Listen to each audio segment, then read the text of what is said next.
Bienvenidos a su programa Visión Estratégica, donde vamos a seguir tocando, vamos a seguir conversando sobre la importancia de la faja petrolífera del Orinoco como elemento fundamental en el nivel de reservas de petróleo que tiene Venezuela. Entonces, estábamos hablando de lo que era el factor de recobro, es decir, del porcentaje de reservas bajo tierra que pueden ser extraídas de manera rentable. Entonces, del total del petróleo que está bajo tierra, no todo se considera reserva, se considera reserva, válgame la redundancia, aquel que se puede extraer de manera rentable. Entonces vamos a hablar del impacto nacional e internacional del factor de recobro en la faja petrolífera del Orinoco Hugo Chávez Frías. Vamos a ver cuál es el futuro de Venezuela, cómo el petróleo es el elemento fundamental de la economía moderna, no hay sustituto de igual calidad, las reservas de petróleo convencional o tradicional, el que se utilizó durante todo el siglo XX, están disminuyendo y cómo el nivel de reservas de Venezuela va a aumentar a diferencia del resto del mundo gracias a este factor de recobro, a este elemento, a la tecnología asociada a la extracción del petróleo bajo tierra. Entonces, como dice la próxima lámina, tenemos que es importante hacer hincapié en que el factor de recobro representa el porcentaje del total del petróleo bajo tierra extraíble y ese porcentaje depende de la tecnología que se utilice y la tecnología depende del precio del barril. A mayor precio hay tecnologías que se vuelven rentables y usted puede extraer más petróleo del que está bajo tierra. En la próxima lámina vemos que con el factor actual de recobro de 20%, es decir, al día de hoy, de cada 100 barriles bajo tierra en la faja del Orinoco, se puede extraer 20, es decir, el factor de recobro es de 20%. Eso hace que cuando usted suma el petróleo extraíble en la faja del Orinoco más el resto que hay en Venezuela, tenemos 298.352 millones de barriles como reservas venezolanas. Eso nos convierte en la potencia energética del mundo, porque la potencialidad a nivel de energía está en las reservas de petróleo. Venezuela cuenta con la mayor reserva de petróleo del mundo y PDVSA es la empresa con más reservas de petróleo. Pero esto no es estático, esto va a tender a modificarse a medida que incrementemos el factor de recobro. En la próxima lámina vemos que el aumento en el factor de recobro beneficia no solo a Venezuela, sino al planeta, porque el potencial venezolano le asegura al planeta entero un suministro seguro y confiable del hidrocarburo líquido, de petróleo. En la próxima lámina tenemos el factor actual de recobro de 20%, calculado en función del 1.360.000.000.000 de barriles que hay en la faja, da que se puede llegar a certificar, es decir, catalogar como reserva, 272.000 millones de barriles, de los cuales se han certificado hasta el día de hoy 258.350 millones. A esto le sumamos 40.000 millones del resto de Venezuela y dan los 298.350 millones que convierten a nuestro país en la mayor reserva de petróleo del mundo. Y como viene en la próxima gráfica, podemos ver una propuesta que ya tiene PDVSA.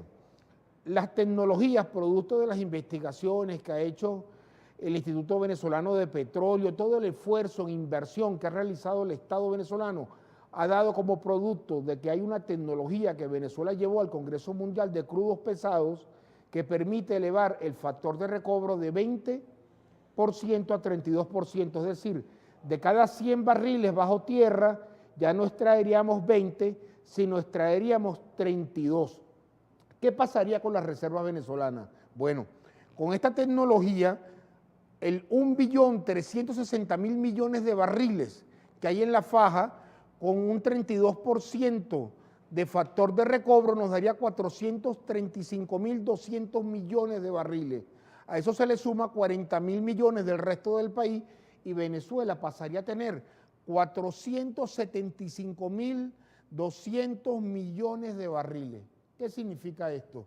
Ya lo vamos a ver en la próxima lámina.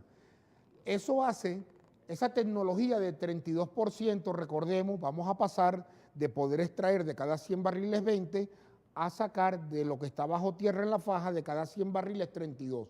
El añadido en nuevos barriles extraíbles, es decir, certificables y que se cataloga como reserva, son 176.650 millones de barriles. Es decir, le añade a las reservas venezolanas un más que todas las reservas que tiene Irán, un hermano país miembro de la OPEP, al igual que Venezuela. Entonces, esta nueva tecnología, que ya decidirá el Estado venezolano cuándo la implementa, permitirá elevar el factor de recobro, es decir, las reservas certificables que tiene Venezuela en 176.650 millones de barriles. Se va a añadir a las reservas venezolanas un nuevo Irán. Es decir, aquí tenemos las reservas iraníes, 138.000 millones de barriles, es decir, mucho como 40.000 millones más de lo que tiene actualmente Irán. Entonces, Venezuela, el potencial y el valor estratégico de nuestro país no es estático. Cada vez va a ser un objetivo de la geopolítica mundial de mayor importancia. En un mundo en el que se está acabando las reservas de petróleo tradicional o convencional, las que permitieron todo el desarrollo durante el siglo XX, el incremento en el factor de recobro producto de nuevas tecnologías potencia a Venezuela como, válgame la redundancia, la potencia energética del planeta Tierra, pero una potencialidad que no es estática, que va a tender a incrementarse producto de las nuevas tecnologías que permiten extraer cada vez un mayor porcentaje de los barriles que están bajo tierra en la faja petrolífera del Orinoco, la mayor reserva de petróleo del mundo. Y para aquellos que pudieran tener alguna duda, estamos hablando de reservas actualmente certificadas, es decir, que nadie pone en duda el total, se sacan las reservas en función del factor de recobro. Por eso, cuando aumenta el factor de recobro para medir las reservas venezolanas, no habrá la más mínima duda sobre su total.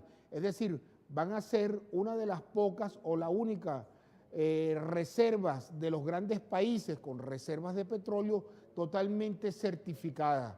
Eso pone a Venezuela en una posición envidiable como la potencia energética del mundo. Entonces, esta tecnología nacional, esta tecnología de PDVSA, traerá un incremento sustancial en las reservas petroleras venezolanas. Eso hace que nuestro papel como un suministrador seguro y confiable de petróleo a todos los pueblos del mundo se incremente. Suministrador seguro y confiable que solo pide a cambio el respeto a su soberanía, a su autonomía, a su decisión de ser un país industrializado. Pero esto no queda así. Hay institutos como el Servicio de Geología de los Estados Unidos que dice que lo mínimo como factor de recobro debe ser 40%. ¿Qué pasaría en las reservas venezolanas si aplicamos lo que dice el Servicio de Geología de los Estados Unidos? Ya lo vamos a ver en el próximo segmento de su programa Visión Estratégica.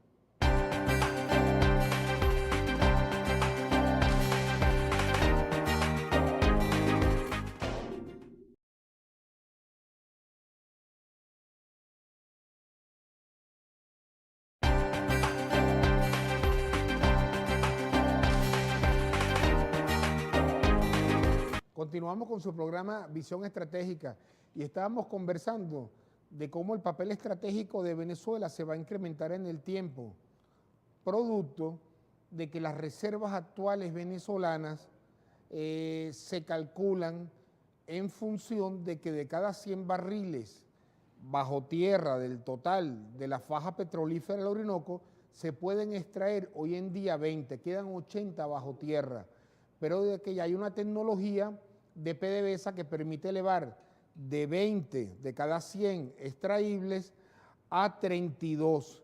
Eso hace que del total de reservas de petróleo que tiene Venezuela se le va a añadir, se le va a sumar una nueva Irán. Imagínense, Irán es el tercer país con más reservas de petróleo en el mundo después de Venezuela y después de Arabia Saudita. Pero decíamos en el último segmento que esto no es lo único que ha salido de esta materia como información seria. Tenemos que el gobierno de Estados Unidos tiene un servicio de geología que se encarga, dentro de otras cosas, en calcular el porcentaje de barriles extraíbles de los que están bajo tierra en la faja del Orinoco y en muchas partes del mundo.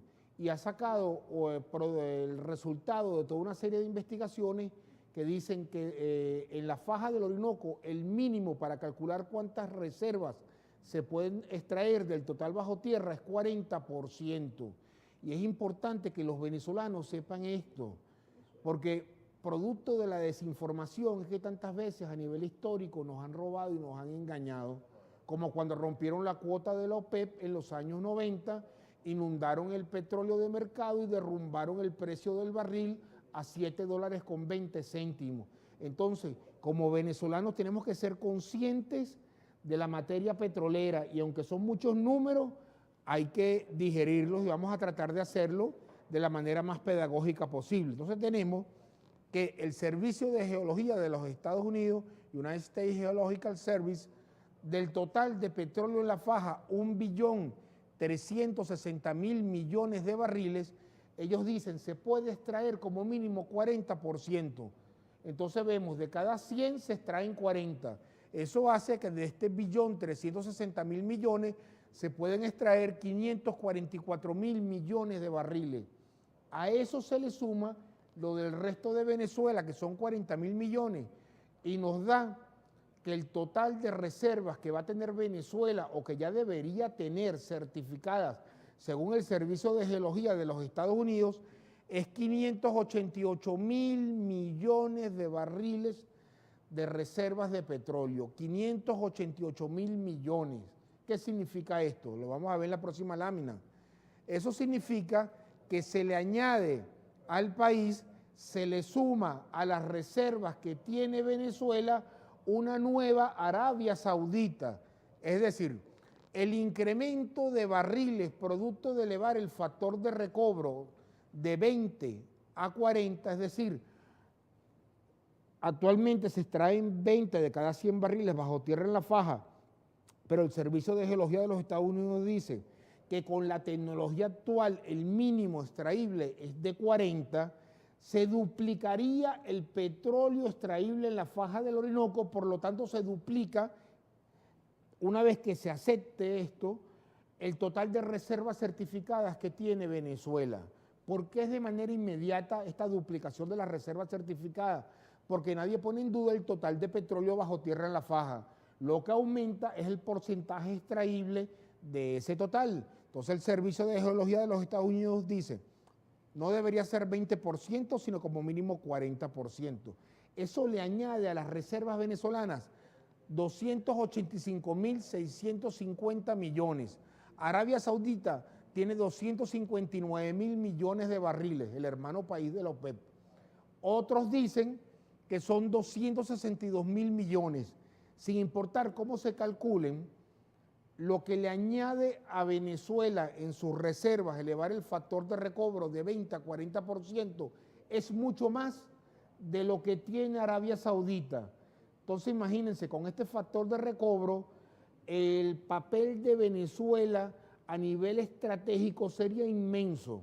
Y como podemos ver en la próxima lámina, Venezuela, con los 588.000 millones que nos daría elevar el factor de recobro de 20 a 40%, como dice el Servicio de Geología de los Estados Unidos, tendría más petróleo que la suma de lo que tiene Arabia Saudita, de lo que tiene Irán y de lo que tiene Irak.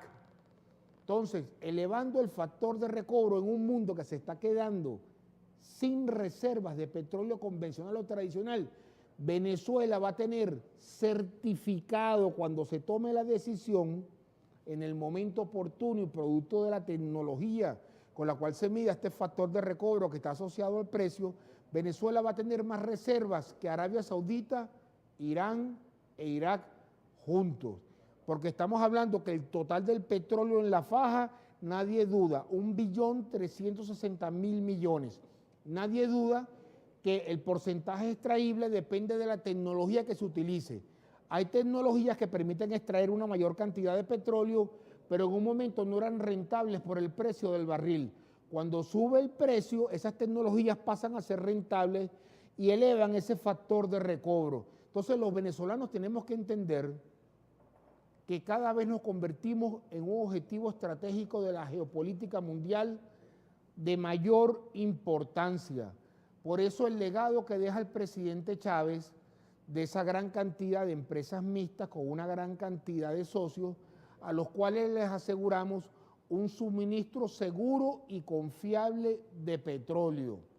Solo pedimos un reconocimiento, exigimos un reconocimiento del estamento legal venezolano, que ya veremos en otra oportunidad, en otro programa, donde Venezuela ha incrementado enormemente, se pudiera decir, en paralelo al factor de recobro en la faja del Orinoco, la regalía petrolera, lo que le entra por la venta de petróleo, lo que ha permitido el financiamiento de toda una inversión social. Pero con este aumento en el factor de recobro, vamos a tener mucho más del doble de reservas que Arabia Saudita. Eso acarrea una responsabilidad primero con nuestro legado histórico para el mantenimiento de la soberanía, sin importar cuáles sean las circunstancias, y una responsabilidad con el mundo como el más importante suministrador a futuro de petróleo a todos los países del planeta. Entonces el papel de Venezuela es crucial y como nos planteemos nuestro lugar en el mundo es de suma importancia. Por eso el tercer objetivo histórico habla de Venezuela potencia energética mundial. Ya somos la potencia energética del mundo por nuestro nivel de reservas. Y para información, las reservas bajo tierra sí tienen importancia ya desde ahorita. Una compañía petrolera vale por la cantidad de reservas que tiene. Esos son los años de producción de petróleo a futuro y la cantidad. Eso se trae a valor presente y te dice cuánto vale una compañía. Igual la importancia de un país está en función de sus reservas. Usted puede tener muchas refinerías, muchos oleoductos, pero si no tiene reserva, ¿qué le va a introducir a toda esa infraestructura en un futuro? Entonces Venezuela, gracias a la operación Magna Reserva, no solamente es la mayor reserva de petróleo del mundo por sobre el hermano país de la OPEP, Arabia Saudita, todos los países de la OPEP son países hermanos, sino que vamos a tener más que los 3 primeros países con reservas del planeta, Arabia Saudita, Irán e Irak, cuando se apliquen las nuevas tecnologías que aumentarían el factor de recobro. Ya regresamos con la entrevista de su programa Visión Estratégica, con el diputado Manuel Briceño.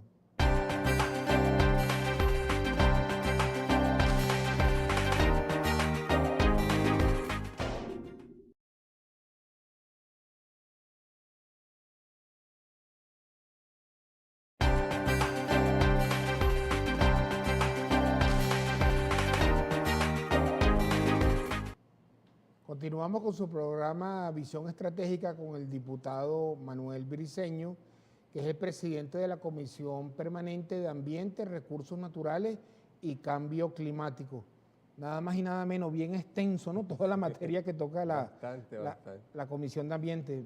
Bienvenido, diputado. Sí, bueno, muchas gracias. Pues complacido estar acá para conversar sobre temas que justamente la misma comisión donde estamos, pues transversaliza muchas cosas, ¿no? El ambiente, que es un tema, los recursos naturales, que es un tema, y luego el cambio climático. Y en esa transversalidad, pues claro, particularmente en estos días donde estamos hablando tanto de ambiente, de opciones diferentes de desarrollo, de convocatorias inclusive para movilizar todos esos grupos que apuestan por un cambio significativo, bueno, pues siempre es necesario conversar, ¿no?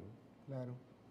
El término economía verde lo estábamos conversando antes de que comenzara el programa, porque yo he visto de que ahora todo el mundo es ecológico, se ha tomado como una publicidad de orden mercantil, que en realidad no hay ningún tipo de regulación. Un automercado es verde, es ecológico, una panadería, cualquier tipo de negocio. ¿Será que hay dos tendencias, pregunto yo, diputado? Una, a ver lo ecológico desde el punto de vista realmente de un cambio de la sociedad necesario, urgente, y otro como una moda de orden mercantil. Parece, bueno, más que una moda, yo creo que ahí hay un encubrimiento de una racionalidad que quiere seguir estando presente en todos los actos productivos, ¿verdad?, comerciales, industriales, etcétera, donde entonces el verde, y parece, esto no es un juego de palabras, pero el verde uno puede asociarlo con el verde de los dólares, por ejemplo, ¿verdad? O con el verde de los árboles. Entonces, Claro. no, esto lo decimos porque justamente en esta promoción de la economía verde, que es un concepto que comienza a tomar mucha fuerza en ese documento que finalmente nunca se aprobó en Copenhague, que dio pie justamente al gran debate por otras cosas, ¿no? Por la necesidad de hacerse sentir, ¿no? El comandante Hugo Chávez ahí fijó una posición clara, transparente, y los movimientos. Pero yo diría que tiene antecedentes también en el mismo protocolo de Kioto, por ejemplo. El protocolo de Kioto tiene un anexo A que toca algo que se llaman los mecanismos de desarrollo limpio. Mecanismos de desarrollo limpio, que eran obligantes para los países industriales, no eran vinculantes para Venezuela. Por ejemplo, los países que estábamos en otro nivel de desarrollo industrial, de contaminación, etcétera.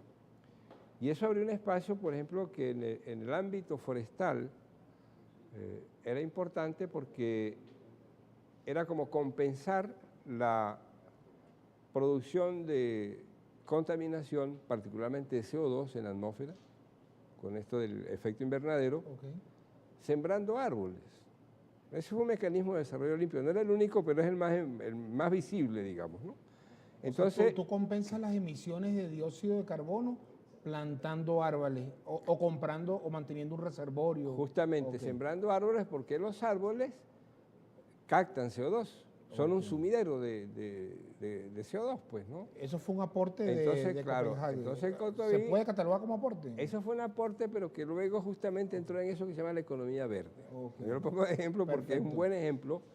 Entonces, el hecho de que alguien sembrara árboles, porque hay otro elemento, no se consideraban los bosques naturales, sino eran plantaciones forestales, árboles sembrados nuevos. Porque en el crecimiento de un árbol, que tarda un tiempo, va almacenando o va justamente secuestrando CO2. Un tronco de árbol lo que es bueno es un secuestro de CO2 finalmente. Entonces, claro, esa inversión que se hacía para hacer una plantación forestal, que luego se podía traducir en toneladas de CO2 secuestrado, pues tenía un valor económico y se medía como un acto de compensación a lo que un país pudiera emitir por la vía, por ejemplo, de su parque automotor. ¿Sí? Perfecto. Entonces, claro, eso se distorsionó. ¿Por qué? Porque entonces los países industriales, o muchos países industriales, empezaron a invertir, pero no en su propio país, sino en otros países más pobres, más necesitados. Entonces, ellos pagaban como una especie de arriendo. Bueno, lo pagan, eso sigue siendo un elemento importante en algunas economías. Pagaban el arriendo de una superficie grande de terreno donde se plantaban árboles, pero luego, más allá del beneficio que pudiera recibir ese país por el alquiler, o el beneficio derivado de lo que uno llama los beneficios ambientales derivados de un bosque, bueno, aire puro, etcétera, esa cantidad de toneladas de CO2 secuestrado era como decir un activo del país que invirtió. Y aparecieron las cuentas ambientales, y aparecieron los bonos verdes, y apareció, bueno, toda una cadena de mecanismos para poner esa acción en términos contables, en términos cuantificables en dinero y en términos compensatorios, más allá de que la gente pudiera seguir contaminando. Había un mecanismo de compensación. Entonces, yo creo que el término de economía verde lo que ha hecho es como hilvanar más fino esas cosas que en un principio eran interesantes para ir buscando la manera de disfrazar una responsabilidad alta que tienen, pero sin cambiar el elemento estructural del problema, que es cambiar tecnologías, que es cambiar, optar por otras opciones. Yo diría como devolvernos a una condición más productiva que consumista, buscar otros espacios. Y entonces, claro, lo de economía verde, que ahora tiene mucha fuerza, inclusive hay todos unos programas.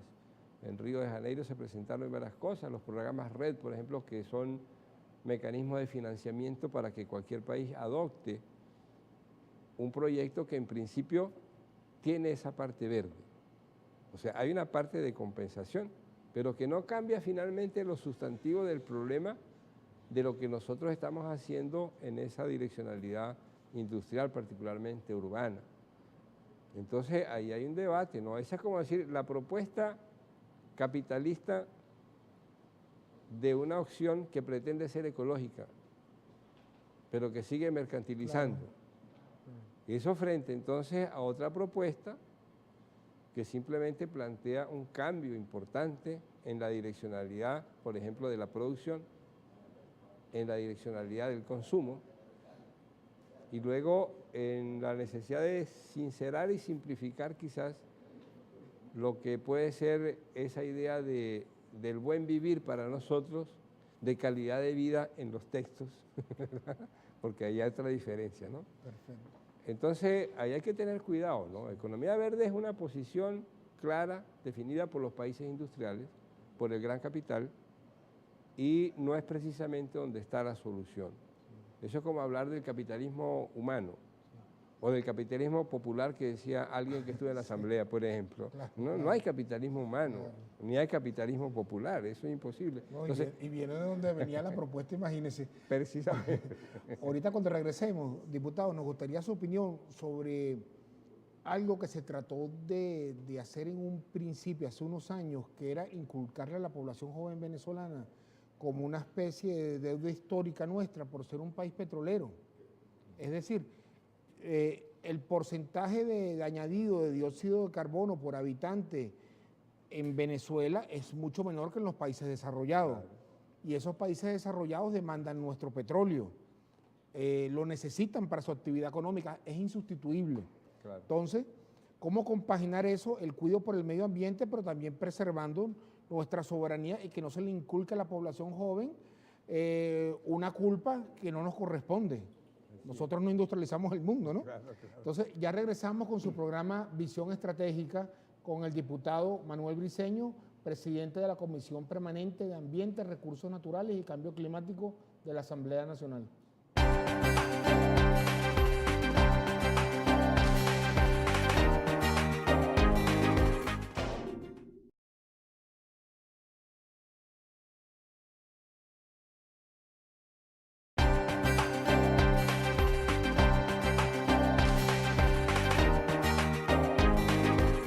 Continuamos con su programa Visión Estratégica, entrevistando al diputado Manuel Briceño, presidente de la Comisión Permanente de Ambiente, Recursos Naturales y Cambio Climático.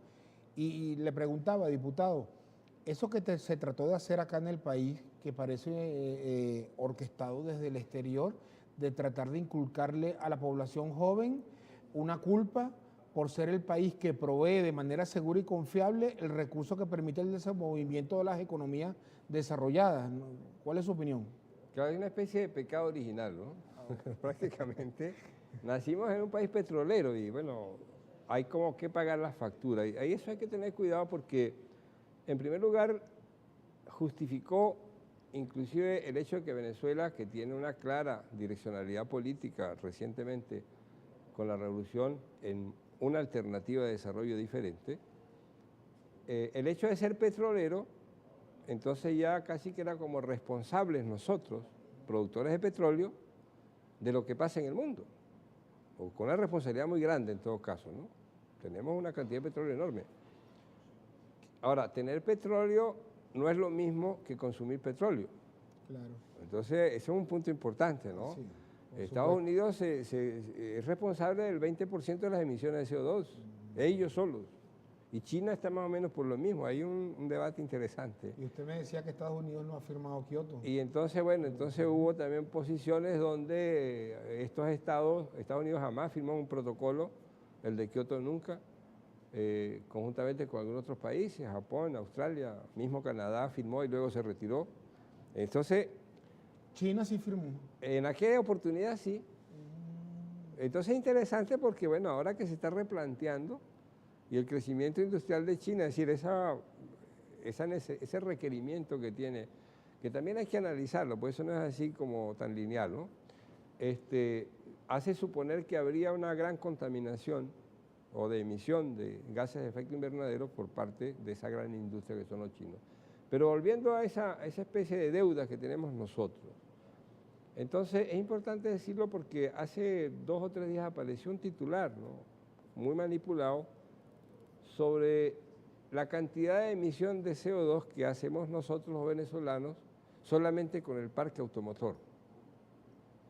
Y entonces, claro, es una comparación que estadísticamente es distorsionada porque lo ponen en porcentajes. 30 millones de personas que somos los venezolanos, seguramente que tenemos un alto consumo de combustible, eso es cierto.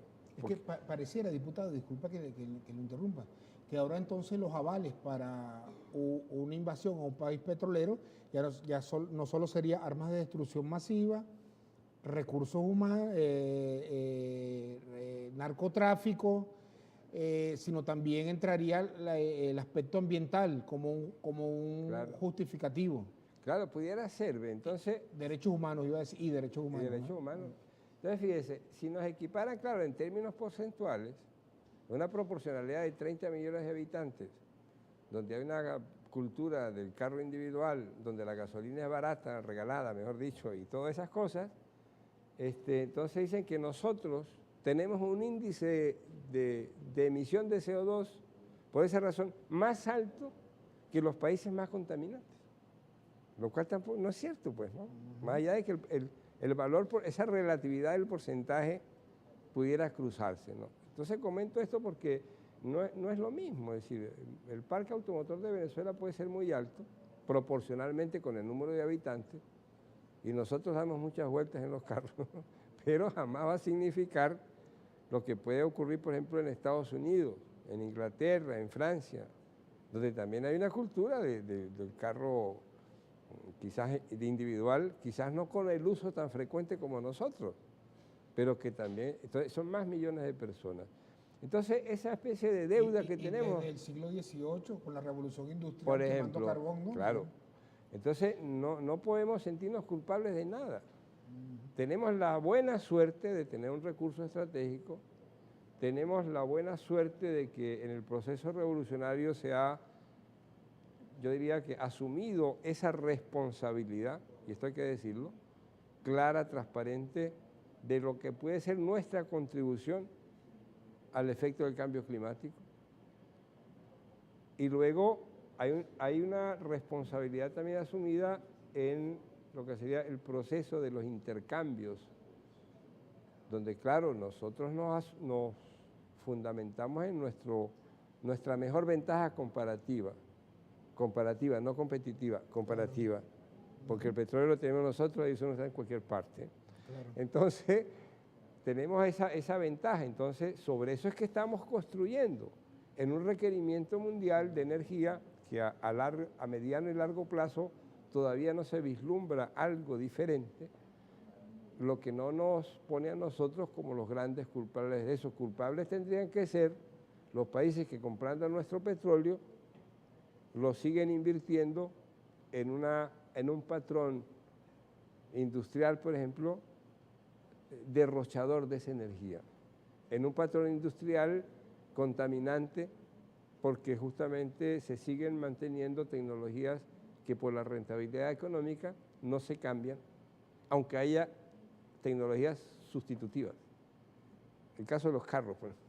Claro. No, eso hay que decirlo. Entonces, no tenemos que sentirnos culpables de nada. Tenemos petróleo ya.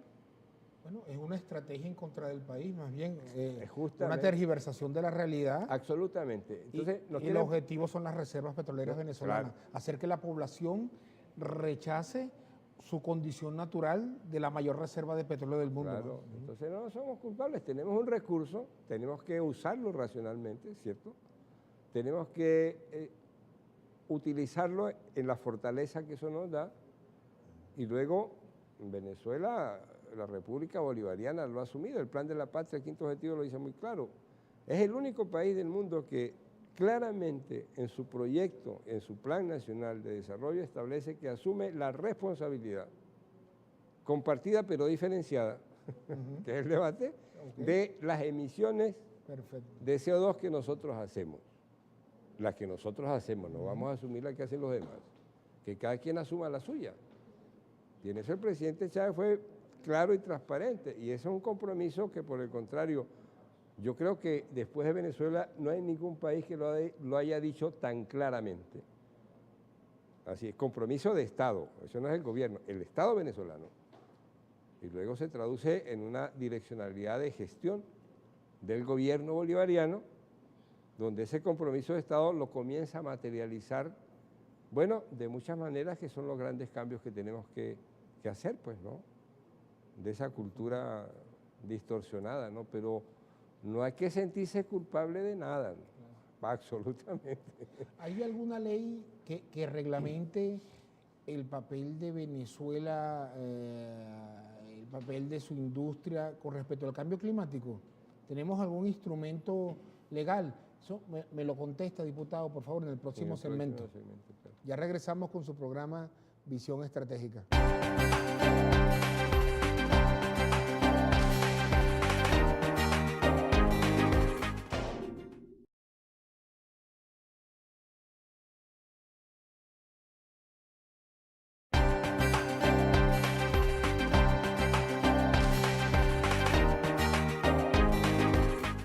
Continuamos con su programa Visión Estratégica con el diputado Manuel Briceño y le preguntábamos si hay algún estamento de orden legal que reglamente el papel de Venezuela o la posición venezolana ante el cambio climático. Y usted me decía, diputado, fuera de cámara, que hay una comisión presidencial que está por nombrar a quienes la van a integrar para tocar el tema del cambio climático. Sí, efectivamente, fíjese. Venezuela es interesante, ¿no? Porque ahorita hay una ley recientica que es el Plan de la Patria. El Plan de la Patria se aprueba, que es el Plan Nacional de Desarrollo, se aprueba en la Asamblea Nacional. Que ahí lo trajo Aquí usted, lo por tenemos, cierto. El Plan de la Patria, un librito bien bonito. Quinto objetivo histórico. Editado por la editorial William Lara, Vale el Comercial, de la Asamblea Nacional. Ajá. Entonces, el Plan de la Patria se aprobó en la Asamblea Nacional. Segundo plan socialista, porque ahora los planes de desarrollo en los términos de los periodos presidenciales se aprueban en la Asamblea Nacional, cosa que no se hacía antes. Si los aprueba la Asamblea Nacional, pasan a ser ley. Por supuesto. Tienen carácter de ley, Claro. Consecuencias obligantes, vinculantes. Y el Plan de la Patria tiene un quinto objetivo, que desarrolla claramente una estrategia nacional frente a la preservación de los recursos por el desarrollo sustentable y al cambio climático. Eso de la preservación de la vida en el planeta y la especie humana, bueno, que suena así como, bueno, eso está ahí, es una ley, pero al mismo tiempo hay un conjunto de leyes que se han venido elaborando. Una respuesta bien tajante y bien clara. Claro. Es uno de los países que más bien en su estamento legal lo manifiesta de manera más clara a través del Plan de la Patria. Pues ya, Así. yo creo que ningún país lo hace.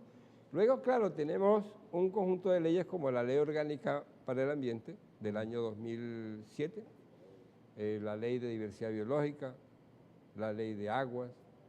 O sea, hay un conjunto de marco jurídico, la Ley de Bosques misma recientemente promulgada, la última, la Ley Penal del Ambiente. Es decir, hay un marco jurídico que, sin decir específicamente que es una ley para el cambio climático, evidentemente norma una serie de conductas, de direccionalidades en cuanto a aprovechamiento de recursos, en cuanto a formas de ocupación de espacios, por ejemplo, etcétera, o de afectación de lugares naturales, las norma y pone condiciones para que entonces quien lo haga tenga que asumir esa responsabilidad que compense o minimice el impacto ambiental. Y esto es interesante porque eso viene de la Constitución. La Constitución nuestra, en el título 3, capítulo 9, artículos 127, 28 y 29, se llaman derechos ambientales. Tampoco otra constitución del mundo establece derechos ambientales. Y el 127 dice que los venezolanos, cualquier ciudadano venezolano, tiene derecho individual y colectivamente a una vida y a un ambiente sano, seguro y ecológicamente equilibrado. Entonces lo venimos repitiendo, ¿ve? Más allá de que está en la Constitución, a veces no se manejan esos términos, que el ambiente deja de ser esa visión solamente ecológica. Lo ecológico es un pilar importante, pero está lo sano, es decir, la condición justamente para el desarrollo integral de una persona, y lo seguro, que también es decir, el concepto de seguridad tiene muchas facetas, y eso es lo que conforma eso que uno llama ambiente. Entonces el ambiente no solamente es algo que está por allá muy lejos de uno, Claro. que hay que cuidarlo. Por eso en los bosques, los ecosistemas naturales, ciertamente, el equilibrio con la naturaleza, ciertamente, pero visto como está puesto en la Constitución, pasa de ser un hecho ecológico a un hecho social y político, Claro. ¿verdad? Y el ambiente finalmente en esa responsabilidad ahora de que nos da la democracia participativa, el ambiente somos nosotros. El ambiente lo hacemos nosotros. Tenemos ese derecho, pero tenemos al mismo tiempo esa responsabilidad. Eso articula con el 128, que establece como política de Estado la ordenación del territorio, de acuerdo a realidades geográficas, poblacionales, culturales, económicas, geopolíticas, internas y externas, y ordena hacer una ley de ordenación del territorio que la estamos en este momento discutiendo, nueva. Y cierra ese conjunto de artículos con el 129, que establece que cualquier afectación de áreas naturales pasa por un estudio de impacto ambiental, para poder entonces medir, evaluar y decidir finalmente, si decidimos afectarlo, porque es necesario, cuáles serán las medidas de compensación. Entonces, hay una ley, por ejemplo, que tiene una disposición transitoria interesante, que es la Ley de Gestión Integral de Riesgos Naturales y Sociotecnológicos. Es una ley que, curiosamente, pues salió en el año 2010 y poca gente la conoce en el término de manejarla, pues, ¿no? Pero es una ley muy importante, porque es la forma como debemos gestionar con carácter preventivo los riesgos que corremos en nuestra condición geográfica natural. Eso estamos hablando de terremotos, de crecidas, de inundaciones, etcétera, de vaguadas, pero al mismo tiempo los sociotecnológicos, porque entonces cuando uno crea un parque industrial o crea algo parecido, siempre habrá un riesgo de generar daños. Ahora, esa ley tiene una disposición donde se establecía la necesidad de hacer el Plan Nacional de Respuesta al Cambio Climático. Y ahí celebramos entonces una decisión política importante que hace el presidente Nicolás Maduro recientemente, cuando crea la Comisión Presidencial para el Cambio Climático, donde lógicamente tiene que haber una diversidad de actores, porque no es un problema solamente técnico, ni es un problema solamente ecológico. Claro. Es un problema de alto contenido político, pues entonces es seguir fortaleciendo nuestra opción. El desarrollo sustentable. ¿Y el ecosocialismo, diputado? Y entonces, justamente, entonces ahí entramos en lo del ecosocialismo, ¿no? Que es importante, porque lo del ecosocialismo plantea que la direccionalidad en un escenario que socializa las cosas, que socializa el bienestar, que socializa la función pública, que socializa la participación y la responsabilidad en los actos de los ciudadanos. El PSUV va a incorporar, no sé si usted sabe la respuesta, ¿no? Pero en este Congreso se incorporaría ya el ecosocialismo dentro de la visión del partido. Bueno, de hecho está, sí. Hoy estuvimos en un foro bellísimo con los jóvenes, además, la juventud del PSUV. Hicimos un foro sobre eso, pues, ¿no? Para conversar, ¿no? O sea, eso ya está incorporado en todas partes. Entonces, en ese escenario, ahora lo que habría, pienso, que hacer es cómo comenzamos a toda esa voluntad política, todas esas direcciones que ya se pueden materializar, todas esas lugares donde uno puede apreciar que sí está ocurriendo un cambio importante, por ejemplo, en la misma agricultura, que es un tema complejo. ¿Cómo lo fortalecemos para que eso pase a ser el cotidiano? ¿Cómo nos hacemos sustentables usted y yo, por ejemplo?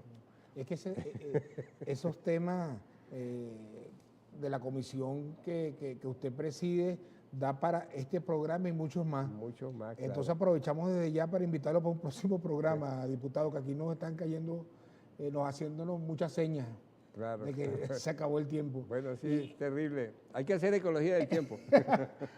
Muchas gracias por venir, a usted diputado. por la oportunidad de conversar sobre esto.